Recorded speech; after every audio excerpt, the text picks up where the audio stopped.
17 Mei ni akan ada movie best gila masuk ke Netflix. Aku dah tengok dah tahun lepas, seriously best gila, fun. Aku bagi 5 bintang daripada 5 bintang. Movie ni adalah Teenage Mutant Ninja Turtles Mutant Mayhem ke Mayhem. Korang tak perlu nak layan mana-mana Ninja Turtles yang lain, movie ke series ke, tak payah. Ini adalah stand-alone movie. Stand-alone movie yang aku mengharapkan akan ada sequel, which is dah dengar ada plan untuk 2026. Harap-harap jadilah. Apa yang aku suka pasal Teenage Mutant Ninja Turtles Mutant Mayhem ni, ataupun Mayhem ni, aku suka diorang banyak gila relate dengan pop culture. Memang aku enjoy lah weh. Seriously aku enjoy. Tapi aku kurang gemar lah. Diorang ada juga selit sikit agenda pelangi. Kalau aku kena buat video top 10 favourite film aku of all time, confirm Teenage Mutant Ninja Turtles Mutant Mayhem ni akan masuk dalam senarai top 10 tu.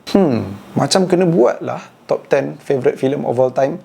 Lagi-lagi bulan Mei ni aku punya birthday. Macam kena je untuk aku share aku punya top 10 favourite movie of all time.